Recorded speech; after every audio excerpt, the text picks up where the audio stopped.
Eu estou no segundo livro de Samuel, capítulo 6. Capítulo 6. E nós vamos ler do versículo 20 até o 23. Glória a Deus. Eu comecei ministrando na quinta-feira sobre valorizar a presença. Diga comigo, eu não abro mão da presença. Mas eu preciso trazer um alerta para vocês, porque tem muita gente que nasceu e se habituou com a presença, para você não cair nesse laço que Mical caiu. Vamos juntos? Capítulo 6, versículo 20. E voltando Davi para abençoar sua casa, Mical, filha de Saul, saiu a encontrar-se com Davi e disse: quão honrado foi o rei, descobrindo-se hoje aos olhos das servas, dos servos, como sem vergonha se descobre qualquer dos vadios. Misericórdia. Disse, porém, Davi a Mical: perante o Senhor, que me escolheu a mim antes do seu pai e toda a sua casa, mandando-me que me fosse chefe sobre o povo do Senhor, sobre Israel, perante o Senhor me tenho alegrado. E ainda mais do que isso, me envilecerei e me humilharei aos meus olhos e das servas de quem falaste, delas serei honrado. E Mical, filha de Saul, não teve filhos até o dia da sua morte. Senhor, essa é a tua palavra. Tenha misericórdia de nós. Planta em nós a semente da obediência, do temor, da reverência. E que cada coração gere frutos a 30, 60 e 100 por um para a glória do teu nome. E todos juntos dizem amém. Queridos, Davi trouxe a arca do Senhor para Jerusalém. Em resumo, é bom ensinar ao seu coração que a arca do Senhor, ou a arca do concerto, ou a arca da aliança, era um tipo de urna. Vocês viram aqui, durante quase 15 dias ficou aqui uma arca, uma réplica da arca da aliança, que tinha suas hastes para serem carregada, para ser carregada. As hastes eram um artifício de se carregar. E em cima tinha a imagem de 2 querubins, representando o trono de Deus, porque está escrito, e Ezequiel contemplou, os querubins. Os querubins são as bases do trono de Deus. Ele contemplou que o Senhor se assentava sobre os querubins e estava envolvido entre os serafins.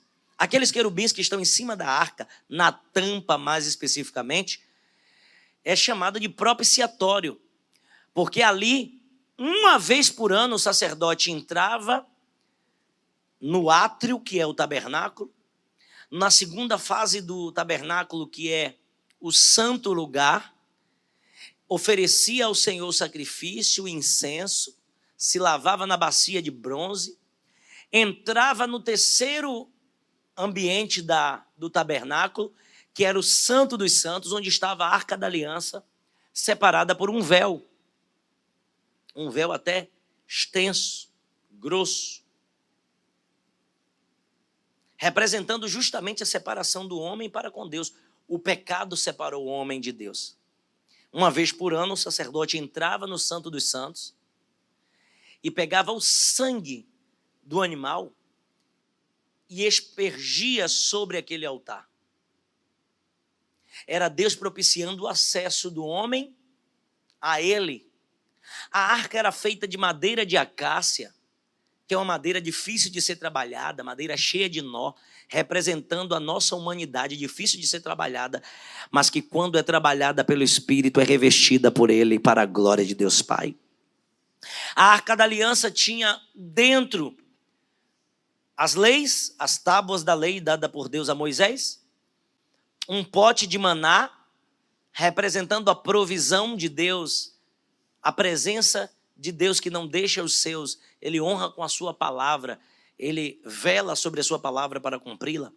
E ainda dentro da Arca da Aliança nós tínhamos a vara de Arão florescida, representando a testificação da chamada ministerial de Arão.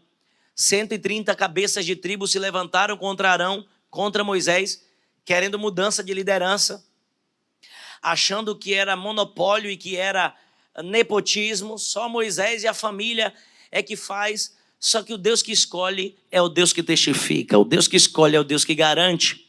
E se colocando aquelas varas, a vara dos 12 chefes de tribo, diante do Senhor, a vara de Arão não só floresceu, como ainda deu alguns frutos.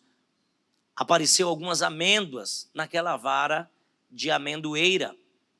Por isso você vai ver lá em Jeremias capítulo 1, versículo 12, o Senhor perguntando: Jeremias, o que vês? Ele disse: eu vejo uma vara de amendoeira. Ele disse: viste bem, porque eu velo sobre a minha palavra para cumpri-la.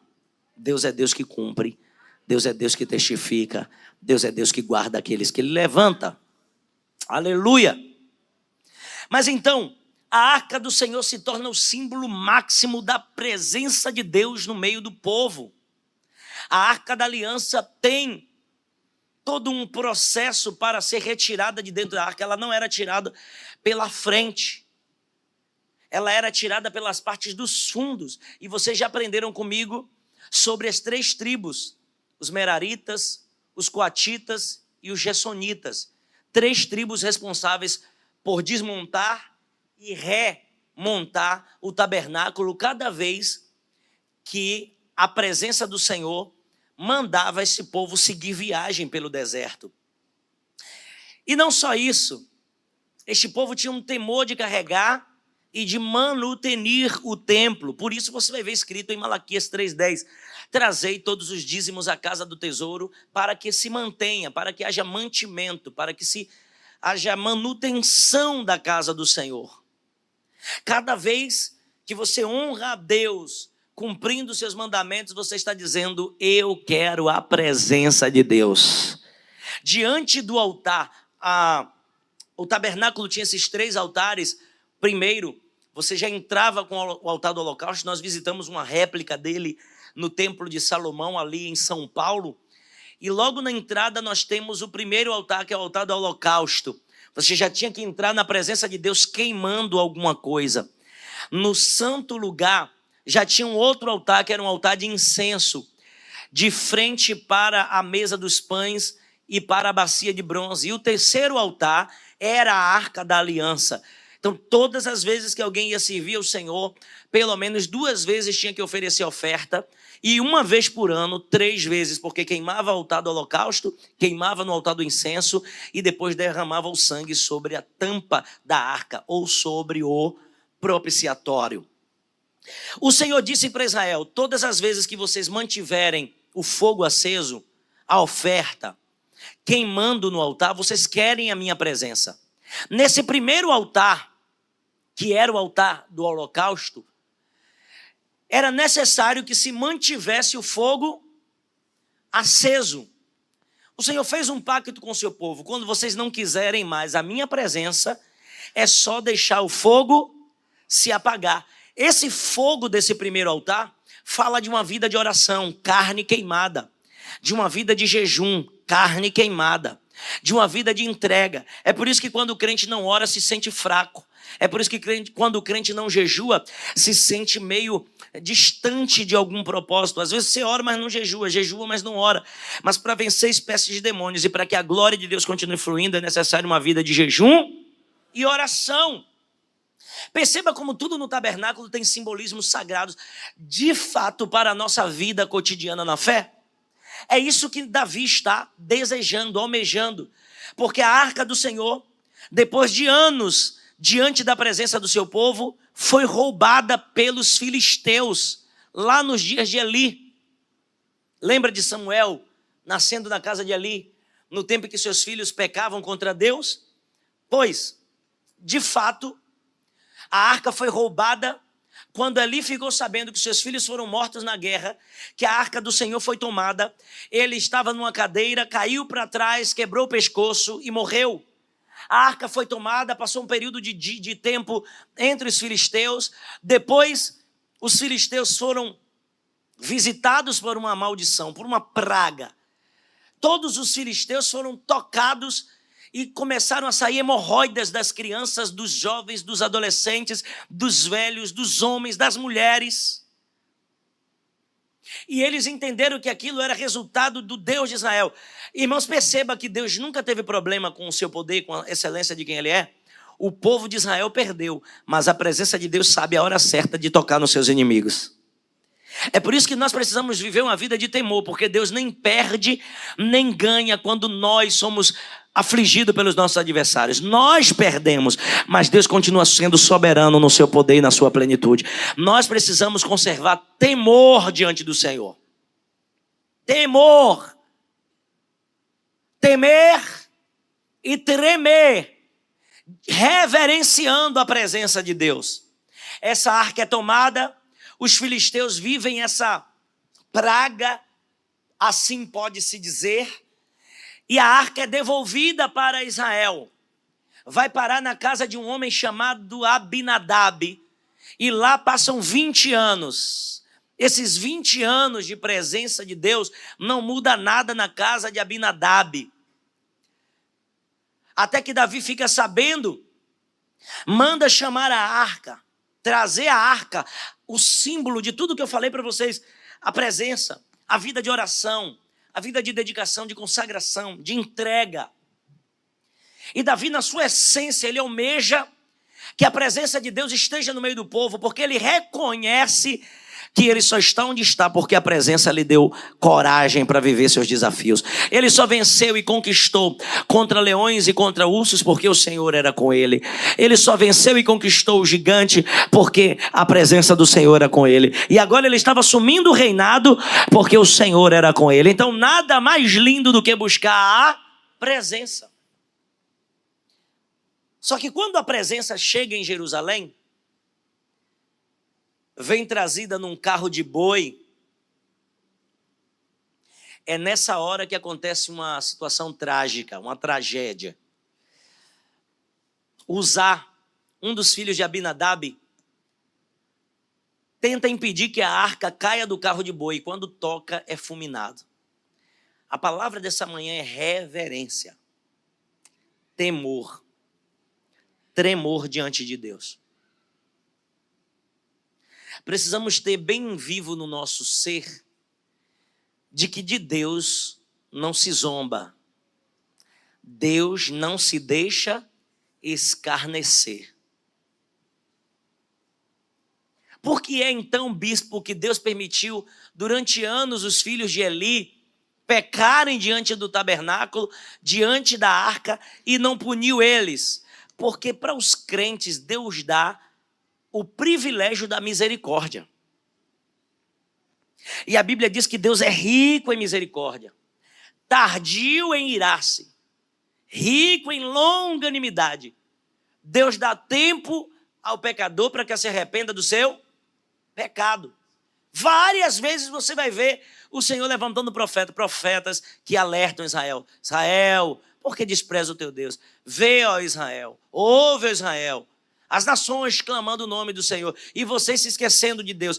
Até quando, Israel, se desviará dos meus caminhos? Deus levanta Isaías, Deus levanta Jeremias, Deus levanta muitos profetas antes do exílio de Babilônia chegar, para ver se o povo se arrepende. Mas o que acontece? O povo não se arrepende. Então Deus, ele é rico em misericórdia. Bate no teu peito e diga: eu preciso temer o Senhor. Alguém quer ouvir de fato essa palavra essa manhã? Mas, bispo, essa campanha não é uma campanha de fé e de finanças? É que nós conseguimos, às vezes, dissociar crescimento financeiro de temor. Só que Deus aborrece negócios mal adquiridos. Deus não suporta quando o justo é oprimido, o justo sofre em detrimento. Alguém crescer às custas do sofrimento do justo. Deus não suporta quando você se envolve em coisas erradas para ter acesso ao que você quer ter. Deus ama o caminho do justo, o caminho de justiça. Amém, Igreja Santa? Então Deus é rico em misericórdia. Só que de Deus ninguém zomba. Quando Uzá toca na arca, ele é fulminado, ele morre imediatamente. Davi se entristece. Porque para Davi, na mentalidade de Davi, A presença provoca mal. E você precisa desenvolver uma habilidade de conhecer seu Deus. Viver uma vida de temor e de tremor diante do Senhor é desenvolver a habilidade de conhecê-lo como Ele é.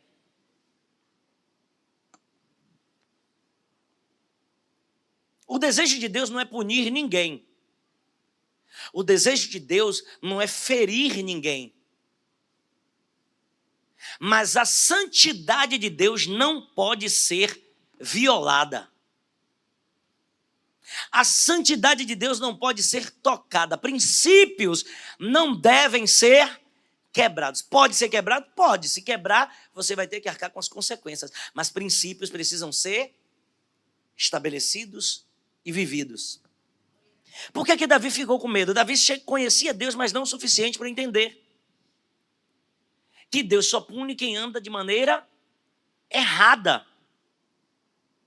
Deus, na hora certa, pune aqueles que quebram princípios. Primeiro princípio aqui, a arca não foi feita para ser conduzida por carro de boi, foi feita para ser conduzida por gente. Deus não libera sobre a sua presença sobre coisas. Deus quer habitar em pessoas. Nós cremos muito que Deus trabalha através do óleo, nós cremos muito que Deus trabalha através dos louvores, mas no dia que não tiver instrumento, Deus continua fluindo através do que sai dos seus lábios. No dia que não tiver óleo, a unção e a oração sai da mão de que tem uma vida santa. Porque Deus é Deus de princípios e Ele habita em pessoas. Oh, glória a Deus. Estou pregando e estou sentindo uma graça aqui neste lugar. O temor do Senhor precisa ser apreciado por nós, igreja. Por mais que muitos de nós aprendamos às vezes a desrespeitar pai, mãe, a desrespeitar autoridade, chefe, patrão, mas nós precisamos estabelecer um conceito muito forte dentro de nós. De Deus ninguém escarnece. De Deus ninguém zomba e Deus não se deixa escarnecer. Perceba que Davi, um certo tempo, ele peca, ele manda até matar um amigo, bota ele na frente da peleja, praticamente ele dá uma ordem de morte, uma sentença de morte. Ele usufrui a mulher daquele cara, Betseba. A espada vem sobre a sua casa. Ele vê lutas acontecendo. Mas Deus não rejeita a Davi, porque Davi cometeu pecados morais. Mas Saul cometeu um pecado de desobediência e foi rejeitado por Deus. Porque o pecado de princípio, uma vez que você quebra ele diante do Senhor, Deus já entende que o seu coração está corrompido. É por isso que nós não podemos nos levantar contra autoridades. Lembra que Davi o tempo todo está dizendo: ai de mim me levantar contra o ungido do Senhor, ai de mim tocar no ungido do Senhor. O nome disso se chama princípio. E princípio de autoridade, princípios espirituais. Uma vez que você quebra, o princípio também quebra você. O Senhor usou o profeta Samuel e disse para Saul: é melhor obedecer do que sacrificar. Nós precisamos renovar dentro de nós o temor da obediência, o temor da reverência, o temor de querer nos sujeitarmos à vontade de Deus. Mical é esse tipo de gente, porque quando a casa de Obed-edom recebeu a presença, Davi ficou sabendo que em 3 meses a casa de Obed-edom prosperou. Não só ele prosperou, como tudo que ele tinha foi abençoado pela presença do Senhor naquela casa. Quem quer prosperar muito esse ano? Não abra mão da presença. E o segundo, não abra mão do temor. Naquele dia que ele ficou sabendo que a arca do Senhor trouxe bênçãos, prosperidade sobre a casa de Obed-edom, ele diz: opa, vamos buscar a arca. Ele se alegra de novo. Eu vou repetir: desenvolva a arte de conhecer o seu Deus. Nos primeiros anos da nossa igreja, eu convidei de maneira imatura alguns profetas, algumas profetisas, que eu considerava profeta madura, mas nem todo mundo que fala em nome do Senhor tem autorização em nome do Senhor para falar. Tome muito cuidado com isso. Eram profetisas, eram profetas que vinham no nosso altar e diziam: olha, eu vejo uma rebelião, não vai demorar. Dentro desse ano, eu estava ali sentado e eu dizia: eu repreendo em nome de Jesus essa profecia. Eu cancelo no reino espiritual, porque eu nunca plantei rebelião e não aceito rebelião num lugar onde Deus está me dando sabedoria para gerir. Estamos há 9 anos, nunca tivemos rebelião, nunca tivemos racha, e todas as profecias que vieram fora da direção de Deus, como sacerdote nessa casa, eu repreendi, desfiz, cancelei no reino espiritual e foi cancelado, porque eu não posso concordar com o que Deus não falou. Alguém está aqui? Então, porque alguém, bispo, um profeta me falou que isso e isso vai acontecer. Como está a sua vida com Deus? Você lê Bíblia? Você conhece o Deus que você serve? Porque se você recebe uma profecia, alguém dizendo: Deus está triste com você. Rapaz, você fez algo. Você conhece o Deus que você serve? Você sabe o que alegra ou que entristece o coração de Deus? Renove o temor. Queira conhecer Deus na essência da sua palavra. Eu fico às vezes incomodado quando eu vejo algumas pessoas dizendo: bispo, eu quero fazer um curso teológico para entender mais a palavra não precisa de curso teológico. Você tem um professor espiritual, é o Espírito Santo de Deus, que te dá discernimento da palavra. Depois que você maturar, aí sim eu aconselho que você procure uma escola teológica. Mas se você for para um curso teológico sem primeiro conhecer a vontade de Deus, você vai comer profecia de profeta velho que está desviando o profeta novo do caminho e pode correr um grande risco de morrer espiritualmente. Então, como a palavra, queira conhecer Deus. Toda vez que alguém vem me perguntar: bispo, eu posso fazer um curso? Eu disse: leu a Bíblia toda? Não, leia a Bíblia toda primeiro. Pelo menos umas 3 vezes. Para começar a discernir quem é Deus para você. Veja o que alegra, o que entristece o coração de Deus. Veja quem é Deus na sua essência. Eu já recebi profecias horrendas, irmãos. Mas também já recebi profecias lindas. Mas eu não me iludo com profecia. Sabe por quê? Porque a maior profecia está aqui, na palavra. Eu não posso ficar indo pelo que os outros vão dizer. Quem entende de Deus e de Bíblia sabe que antes de Deus usar um profeta, ele já sabe como é que está a sua vida. Se Deus usar alguém para me dizer que vai prosperar meus caminhos, eu já tenho andado, orado, buscado de Deus esse caminho de prosperidade. Aí o profeta só vem para confirmar o que está acontecendo aqui. Quem entende? Se algum profeta vir para dizer que Deus vai me punir, eu no mínimo tenho que estar com a vida errada para dizer: realmente o profeta de Deus, porque eu saí do caminho, porque agora eu estou com a vida santa, com a vida reta, com a vida íntegra. Ver um profeta dizer que Deus vai me punir, você não conhece o seu Deus, ainda vai ficar assustado, ainda vai ficar com medo. Está na hora de você saber quem é o Deus que você serve. Tem gente que ouve qualquer coisa e considera aquilo como se fosse Deus. E aquele moço, apesar da boa vontade, ele quebrou um princípio: não se toca na arca, apenas pelas artes. Quando ele tocou, ele foi fulminado. Davi se entristeceu. Agora na casa de Obed-edom, a presença prospera, Davi se alegrou. Você não pode se alegrar ou se entristecer pelos acontecidos. Você precisa ter um temor de entender o trabalhar de Deus. O certo era Davi continuar conduzindo a presença, apesar do que aconteceu. Mas como ele não tinha ciência de como era o trabalhar de Deus, ele diz: opa, não quero mais. Ele acha que a presença de Deus naquele momento está com algum tipo de ira e que ele não deve levar a presença para Jerusalém. É um mau presságio. Mas quando ele sabe que alguém recebeu a presença com temor, com tremor, com obediência, com reverência, a casa de Obed-edom prosperou. Como é que você tem recepcionado a presença de Deus na sua vida? A presença chega na casa de Obed-edom. Davi se alegra, leva a presença para Jerusalém, enquanto os sacerdotes estão carregando. Olha o que é que diz o versículo de número 13. Versículo 13, por favor. E sucedeu que quando os que levavam a arca, perceba que agora não é um carro de boi, agora são pessoas levando. Quando os que levavam a arca do Senhor tinham dado 6 passos, sacrificava ele bois e carneiros cevados. A cada 6 passos tinha uma oferta. A cada 6 passos tinha um sacrifício. Os céus e o reino espiritual se movem com oferta.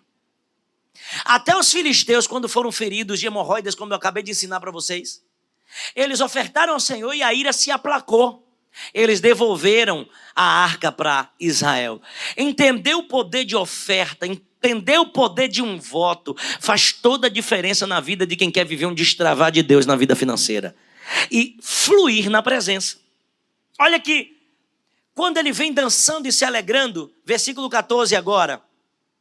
E Davi saltava com todas as suas forças. Saltava como, igreja? Não, pulava assim. E por isso eu pulo na presença. Não, Davi saltava com todas as suas forças. Ele começou a se despir. E subindo, versículo 15. Levava Davi, todo Israel, a arca do Senhor, com júbilo, com som de trombeta. E sucedeu que entrando a arca do Senhor na cidade de Davi, Mical, filha de Saul, estava olhando pela janela e vendo o rei Davi, que ia bailando, saltando diante do Senhor, e o desprezou no seu coração. Você precisa entrar no culto e fazer parte do culto. Ter o temor do Senhor é entender que a adoração é para Ele, que o louvor é dele, que a exaltação é dele, que o engrandecimento é para Ele, que a glorificação é para Ele. Quando você vir de casa para a igreja, faça como está escrito no Salmo 122. Alegrei-me quando me disseram, vamos à casa do Senhor. Quando você sair de casa para vir adorar, venha com temor, porque está escrito, guarde o teu pé quando entrares na casa do Senhor. Queira aprender a cada novo culto, queira melhorar a cada novo culto. Eu vou lhe dar mais uma dica: pare de olhar para o culto das pessoas e se concentre na sua forma de cultuar e de adorar ao Senhor. Porque ninguém prospera olhando para a vida dos outros. Cada um prospera olhando para a sua própria vida e melhorando naquilo que precisa. Eu preciso lhe dizer isso porque Mical estava na janela e ninguém que ficou em uma janela na Bíblia deu coisa boa. Havia um homem por nome de Eutico que estava sentado na janela, caiu, quebrou o pescoço e morreu no meio do culto. Ainda bem que Paulo estava no culto, porque orou e ele voltou à vida. Mas tem crente que infelizmente, se ficar na janela olhando o culto dos outros e não cultuar e não adorar, meu Deus do céu, corre um grande risco de atrofiar o que ia gerar. Mical despreza no coração. Quando Davi entra em casa, ela diz, que honrado para o rei de Israel, de maneira irônica. Dançar, se despir diante dos servos e das servas. Que vergonha, alguém sem vergonha se descobrindo como qualquer um dos vadios. Olha, irmãos, você não sabe o que representa um culto para algumas pessoas. Eu já recebi gente aqui que saiu da cadeia direto para o culto. Você sabe disso? Não sabe. Tem gente que sai, às vezes, na quinta-feira. Teve uma moça que saiu direto de um internamento, tinha tentado tirar a própria vida, internaram, saiu do internamento direto para o culto. Quando você vê alguém se derramando, chorando, buscando, você não sabe a luta que a pessoa está enfrentando. Só quem valoriza a presença é que sabe o que a presença está gerando dentro dele, dentro dela. Tem pessoas que saem de casa angustiadas, atribuladas, e às vezes você está julgando alguém que está no culto. Mical desprezou Davi no seu coração. Se você quer viver uma vida de crescimento, comece a reparar a sua própria vida. Porque enquanto Davi estava ali, desfrutando da presença e fluindo para a próxima fase, tinha alguém que estava sendo impedida de viver o melhor tempo da sua vida, porque decidiu entrar no culto dos outros. E você só pode prosperar, você só pode gerar, se você estiver ligado na adoração que Jesus merece e que você precisa prestar. Mical, aliás, nem precisa ter prestado um culto, só precisava ter ficado calada.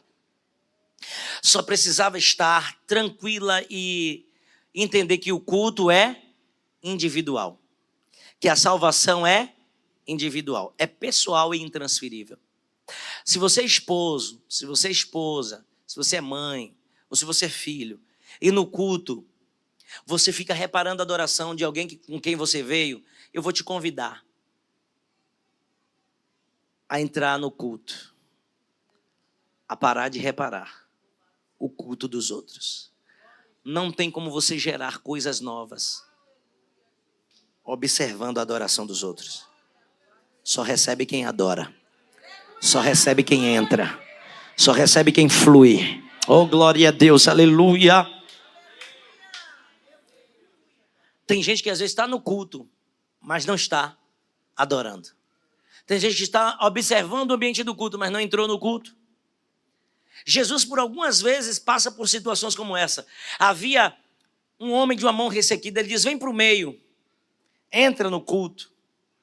Tinha uma mulher encurvada, o Senhor diz, vem cá, vem para o meio, entra no culto. Tem gente que às vezes está no culto, mas não entrou no culto. Um dia Jesus está pregando num culto fervoroso, num culto de ensino, num culto de crescimento espiritual, e alguém do lado de fora dizendo, manda tirar ele daí. Aí Jesus disse, meu pai, minha mãe, meus irmãos não estão lá fora, estão aqui dentro fazendo a vontade do Pai. Se você não entender que para fluir no propósito e na presença, você precisa tomar conta da sua vida, você vai ficar se atrapalhando com os outros. Sabe por que muita gente está desviada e desigrejada hoje? Por causa do que vê os outros fazer. Eu ir para a igreja para ser crente igual a fulano, eu ir para a igreja para ser crente igual a Beltrano, tu não tem nada a ver com a vida de fulano nem de Beltrano. Tem gente que podia estar gerando vidas, tem gente que poderia ser testemunho, produto da glória de Deus, mas decidiu, ao invés de olhar para o autor e consumador da sua fé, olhar para os outros que errou, que falhou na concepção deles. Davi, Bruno, decidiu entrar na presença e ele se humilhou diante do Senhor. Ele se despiu diante do Senhor. Ele usou esses dois termos: eu envelhecerei e me humilharei. Eu não só vou me despir, me humilhar, me expor, como eu vou me entregar. Ele deixa isso claro para Mical. Deus rejeitou o seu pai porque ele não soube adorar com temor e com tremor. Eu, todavia, fui escolhido porque eu adoro com temor e com tremor. Mical viveu uma esterilidade, não prosperou, não deu certo. Davi casou com Betseba, casou com a ex de Nabal, como é que é o nome da mulher? Abigail. Davi começou a prosperar e teve filhos em Jerusalém, filhos em outras terras, e a Bíblia fala sobre esses filhos que crescem, mas Mical ficou estéril. Não entrou na história como alguém que adorou, como alguém que celebrou, mas como alguém que desprezou no coração, como alguém que criticou e por isso não prosperou. Saia daqui hoje com essa palavra no seu coração: temor. Se você quer viver uma vida de crescimento e prosperidade, se você quer viver uma vida de crescimento, de avanço, nos seus processos, deixe a vida dos outros. O brasileiro é conhecido internacionalmente por gostar de fofoca, por gostar da vida dos outros.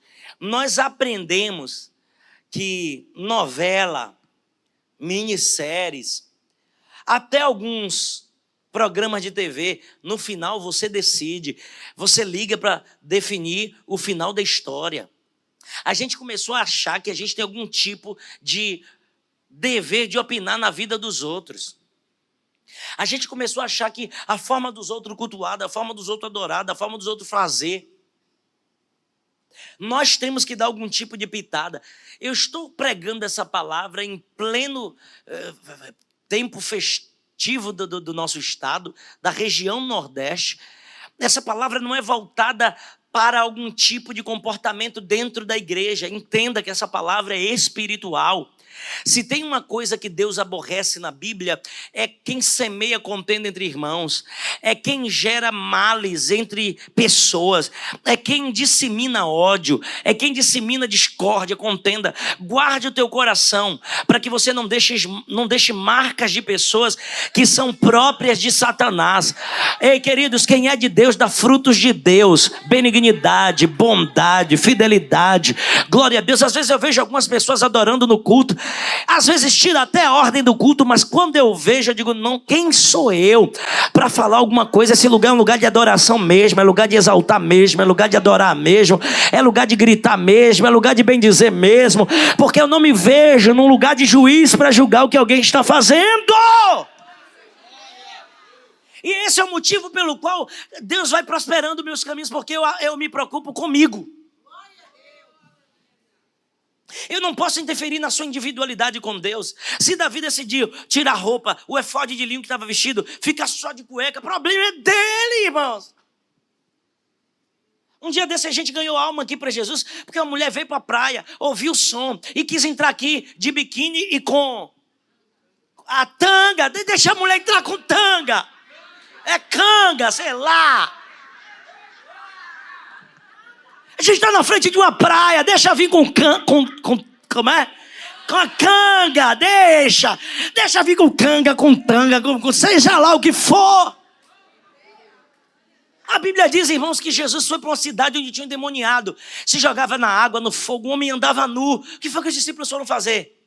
Orar. Jesus liberta aquele jovem, cobra aquele jovem. A Bíblia diz, eu estive doente, não foste me visitar. Eu estive nu, não me vestiste. Estive com fome, não me deste de comer. Ao invés de criticar, seja alguém que veste, que calça, que abençoa.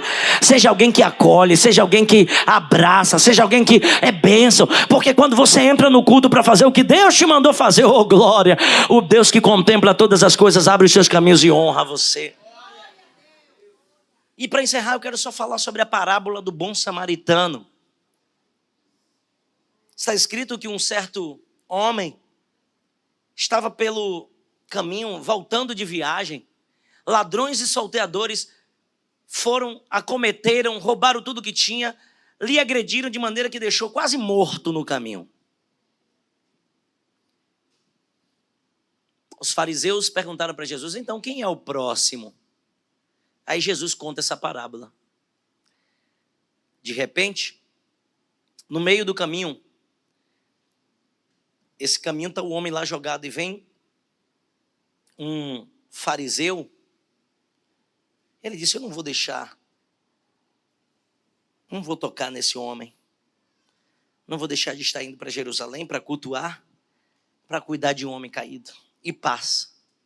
Depois vem um sacerdote. O sacerdote representando Deus, a adoração do homem com Deus. O sacerdote ouve do povo e passa a Deus. Mas o sacerdote de largo passa, olha para o homem e o deixa. Até que passa um homem samaritano. Não tinha título. Mas ele pegou aquele moço, tratou, fez os primeiros cuidados, botou sobre o seu animal, entrou na cidade, colocou numa hospedaria e disse, cuide dele, e se porventura gastar mais do que o que já gastei, deixa na minha conta, porque quando eu voltar, eu pago. Aí Jesus disse, quem é o próximo desse homem? É o primeiro? Que religioso, mesmo assim, passou de largo? O segundo, que mesmo ensinando para o povo, ama o Senhor teu Deus acima de todas as coisas e o próximo como a ti mesmo, mas não amou? Ou é o terceiro, que há divisão, contenda entre judeus e samaritanos, mas foi um samaritano que não é do nosso povo, que tem uma fé diferente, que atacou a gente, por isso a inimizade, mas que fez o que era para ser feito. Quem é o próximo deste homem? Aí responderam os samaritanos, pois então, assim eu vos digo, assim como vocês querem que os homens vos façai vós aos homens. Ter temor do Senhor é você dispensar a crítica e estender o braço do acolhimento. Ter o temor do Senhor é ter a presença e celebrar a presença, não é ficar na janela da indecisão, observando quem entra, quem celebra e quem vive na presença. Fique de pé comigo nessa manhã.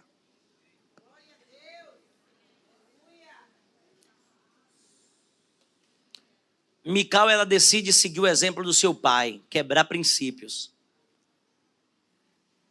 E o pior problema é quando nós nos acostumamos com o ambiente sagrado. Mical era filha de um profeta que se tornou rei, mas não aprendeu nada com os erros do pai. Precisamos aprender com os erros. Agora você decide se aprende com os seus erros ou se aprende com os erros dos outros. Você tem duas maneiras de aprender: ou caindo ou vendo os outros cair.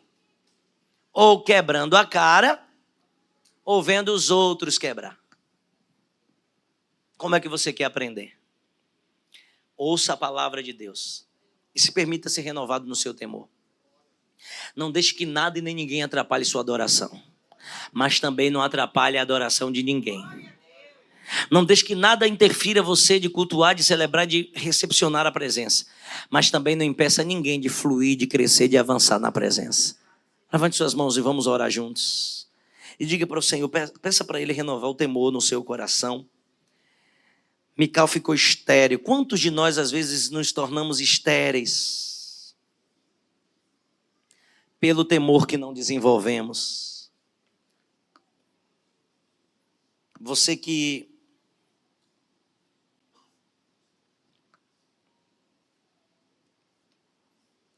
convive com gente da obra, saiba separar as coisas. Porque o marido que eu sou é diferente do bispo que eu sou. Minha esposa pode até falar do marido, mas se ela tocar na autoridade do bispo, ela já não está tratando mais comigo apenas, ela está tratando com Deus que levantou o marido dela. Você que tem alguém na obra, saiba dissociar o homem de Deus, a mulher de Deus, do homem falho, da mulher falha. Mas também saiba que o seu crescimento está diretamente relacionado à atitude de temor que você conserva diante de Deus. Com seus olhos fechados, ore ao Senhor dizendo: Pai, me ensine a andar com tremor e com temor. A cada 6 passos, Davi sacrificava ao Senhor, porque ele temia, reverenciava. E todo o processo de temor de Davi levou ele ao crescimento. Do contrário, Mical não tinha temor e por isso dentro do coração desprezou e com palavras ofendeu e com palavras deferiu, palavras de ferimento. Mas nesta manhã Deus está nos levantando como verdadeiros adoradores, que temem, que tremem diante do Senhor, que não são juízes de causas espirituais, mas que entendem que o nosso Deus é um Deus que não se deixa escarnecer. Senhor, nós oramos em um tempo onde tanta gente tem opiniões a respeito de tantas coisas. Nós te pedimos nesta manhã: tem misericórdia de nós, tem compaixão de nós. Tem muita gente que está sendo condenado pelas palavras que falou, pela perseguição que fez, pela janela que se colocou. Tem muitos que não estão prosperando porque ao invés de entrar no culto e celebrar e recepcionar a presença, está na posição de crítico, na posição de quem sempre tem algo para falar. Tem misericórdia de nós. E nós queremos prosperar muito nesse segundo semestre. Eu te peço que se porventura aqui entrou pessoas que têm um senso crítico aguçado e estava com o ventre espiritual paralisado, estava atrofiado por aquilo que já falou, produto daquilo que um dia plantou em palavras, que hoje seja uma manhã de perdão, de liberação, que o útero espiritual volte a gerar, que a mente volte a produzir, que o coração volte a fluir, para que agora ela viva um novo tempo. O Senhor não leva em conta o tempo da ignorância, mas faz nova todas as coisas velhas se passaram e eis que tudo se fez novo. Que haja um fluir de novidade nas mentes, nos corações. Senhor, enquanto os teus filhos oram, eu te peço que renove o temor nos nossos corações, renove a força, renove a virtude, renove a graça. Vamos orando com fé, ore, peça para o Senhor: Pai, eu não quero ser irreverente como muitos que não guardam seus pensamentos nem os seus pés na casa do Senhor, mas eu quero ser como aqueles que temem, aqueles que tremem diante do Senhor. Eu quero conhecer o meu Pai e andar pela reverência da sua palavra. Espírito Santo, neste tempo nós te pedimos que renove a nossa fé, a nossa força. Nós queremos prosperar, nós queremos fluir, nós queremos crescer, mas não existe fluir, crescimento e prosperidade sem um temor do Senhor, sem direcionamento do Senhor, sem estar de fato debaixo da obediência do Senhor. E aquilo que estava minando as forças, aquilo que estava atrofiando a capacidade de gerar, aquilo que estava atrapalhando, porque se tem muita crítica em uma mente, não tem lugar para aprender coisa nova. Que hoje seja removido e retirado, para que assim como Abigail gerou, e assim como Betseba gerou, e assim como nasceu Adonias, Salomão, Elisama e tantos outros filhos que Davi teve, Absalão, Tamar, Aminon, que a nossa casa seja produtiva, que a nossa vida seja uma vida abençoada, próspera, que em redor da nossa mesa tenha paz, porque a arca entrou em Jerusalém, porque a presença fluiu nas nossas vidas. Nós louvamos e engrandecemos o teu nome, e toda a igreja de Deus diz amém. Saia hoje debaixo da adoração de quem celebra e deixe para sempre o grupo dos críticos, do povo da janela. Você não está na janela, você está dentro do culto, você está adorando ao Senhor. Amém, igreja santa? Quem pode aplaudir ao Senhor bem forte? Palmas lindas para Jesus. Palmas que engrandecem e glorificam ao Rei. Aleluia. Eu lembro do meu tempo de criança, quando a gente falava qualquer coisa que minha bisa dizia: rapaz, menino. A gente quando falava do filho de alguém, né? Olha a orelha, olha, você vai ter filho, viu? A gente quando falava mal, porque tudo que o homem planta, o que, igreja? Colhe. Então nós precisamos sair daqui com essa visão hoje. Nós não estamos no papel de juízes, por mais que os programas, as televisões nos empoderaram com isso que não nos pertence. Mateus 7,7, Mateus 7,1 diz: não julgueis para que não sejais julgados, não condeneis para que não sejais, porque da mesma medida que medirdes, vos medirão também. Como você não vai julgar, você não vai ficar preocupado com os outros, você vai sair prosperando, crescendo, sem preocupação com julgamento, porque o seu advogado vai estar fazendo a sua defesa. Amém, igreja santa? Levante suas mãos para receber a bênção. Tenha um domingo maravilhoso, que o Senhor te faça fluir, um feriado maravilhoso, que Deus te faça descansar tranquilo e viver aquilo que o Senhor tem para a sua vida. Eu te abençoo, vá debaixo da bênção, em nome de Jesus. Eu te envio debaixo da proteção e debaixo da capacidade de gerar, da capacidade de multiplicar, em nome de Jesus, saindo da posição de crítico, da janela e entrando no culto para celebrar a presença. Que a graça do Senhor Jesus, o amor de Deus, a comunhão e as consolações do Espírito Santo seja com todos desde agora e para sempre. Todo o povo de Deus diz: vá na bênção, vá na paz. Domingo que vem, e desistir jamais